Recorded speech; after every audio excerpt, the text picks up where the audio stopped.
इस दुनिया में सबसे ज़्यादा परिश्रम से और ईमानदारी से कमाकर खाने वाला कोई वर्ग है तो वह किसान वर्ग है, मजदूर वर्ग है।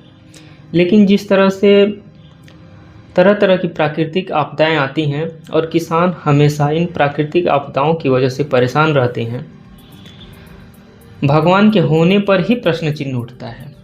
क्या वास्तव में भगवान है? अगर भगवान होता तो वह तार्किक न्याय जरूर करता और उसके न्याय तार्किक होने चाहिए थे। लेकिन समझ में नहीं आता कि भगवान होते हुए भी तार्किक न्याय क्यों नहीं करता।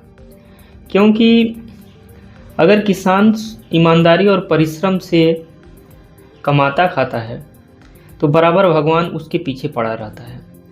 कभी सूखा डालकर, कभी सामान्य से ज़्यादा बारिश करके, बाढ़ में उसकी फसल बर्बाद करके, आंधी और चक्रवात आने से किसानों की फसलें ढहकर सड़ जाती हैं, ओला और पत्थर पड़ने से किसानों की फसलें बर्बाद होती हैं, ज़बरदस्त आग लगने से गेहूं और तमाम फसलें जलकर ख़त्म हो जाती हैं।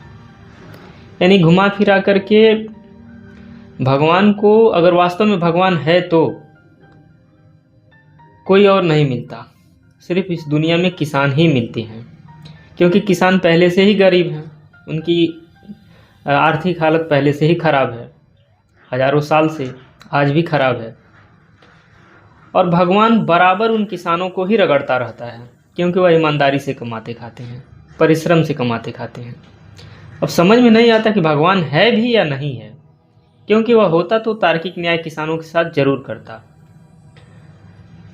आंधी और तूफान, बाढ़, इन तरह की आपदाओं में किसानों के ही खपड़ेले छप्पर और सीटें उड़ती हैं, बह जाती हैं, क्योंकि अमीर और सक्षम लोगों के पास तो इस तरह के मकान नहीं होते।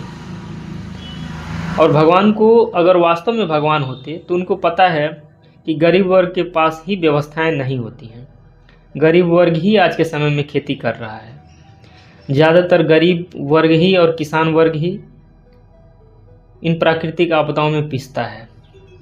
तो फिर भगवान ऐसा करते क्यों हैं? अगर वास्तव में भगवान हैं तो वह बराबर किसानों को ही रगड़ते रहते हैं।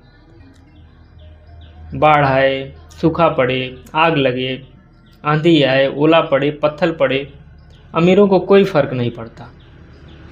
लेकिन इन बेसिक क्रियाकलाप करने वाले इन गरीब किसानों को और मजदूरों को ही हर तरह की प्राकृतिक आपदाओं के मार को झेलना पड़ता है। अब प्रश्न यह उठता है कि क्या वास्तव में भगवान है? अगर भगवान होता तो इन किसानों के साथ हजारों साल से तार्किक न्याय जरूर करता।